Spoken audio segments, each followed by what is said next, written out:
You get one split second. The story behind a viral bird photo. By his own admission, James Crombie knew very little about starlings before COVID-19 struck.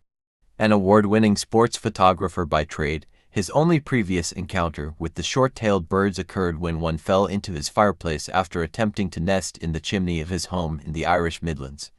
"I always had too much going on with sport to think about wildlife," said Crombie, who has covered 3 Olympic Games and usually shoots rugby and the Irish game of hurling, in a Zoom interview. With the pandemic bringing major events to a halt, however, the photographer found himself at a loose end.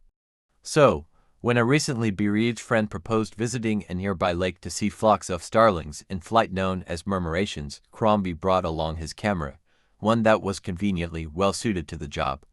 "You get one split second," he said of the similarities between sport and nature photography.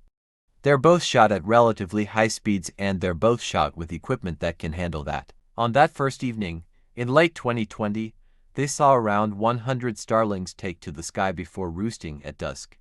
The pair returned to the lake, Loch Ennell in Ireland's County Westmeath, over successive nights, choosing different vantage points from which to view the birds.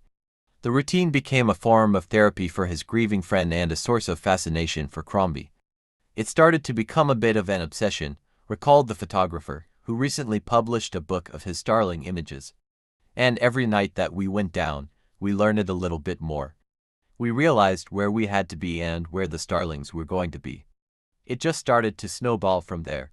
I've got something special here. Scientists do not know exactly why starlings form murmurations, though they are thought to offer collective protection against predators, such as falcons.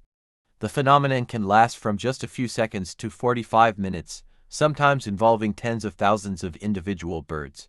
In Ireland, starlings' numbers are boosted during winter, as migrating flocks arrive from breeding grounds around Western Europe and Scandinavia. Crombie often saw the birds form patterns and abstract shapes, their varying densities appearing like the subtle gradations of paint strokes. The photographer became convinced that, with enough patience, he could capture a recognizable shape. Related article: How to Make Applesauce, a photograph that made time stand still after more than a month. He snapped a perfectly timed image in which a murmuration resembled the leafy crown of a bare branch tree on the lakeshore. "I thought that was the shot," he recalled. The two friends kept returning, nonetheless. Then, around the 50th night, something even more remarkable happened. A video, taken by Crombie's friend, shows the precise moment thousands of starlings fleetingly appear as one, a curved, winged form reflected in the water below. A flurry of camera shutter clicks can be heard in the background before Crombie exclaims, "That looked like a bird." The photographer had captured a rapid-fire sequence of more than 60 images, 7 of which showed the huge bird formation.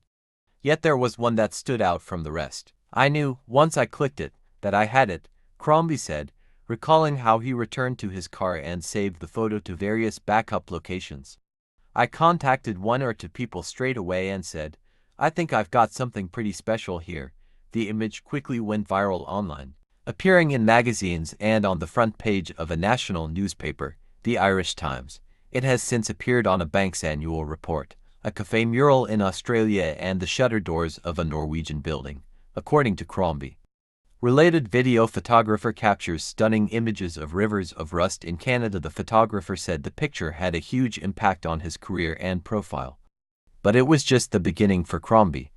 What began as a welcome distraction for his friend who, when COVID restrictions lifted, returned to the real world, leaving Crombie to befriend a local farmer to accompany him, instead became an addiction that consumed for years of Crombie's life and resulted in an estimated 500,000 photos. Around 200 of the photos appear in his book, Murmurations, which combines the mesmerizing forms with close-ups and scenic shots of Loch Ennell.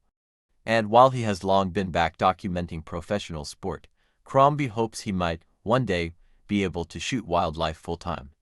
"I'm still going to the lake, even though I promised my wife that, once the book was published, the project was finished," he admitted, arguing that the hobby is more productive than going to the pub or playing golf. "There could be a lot worse ways to spend 2 hours in the evening,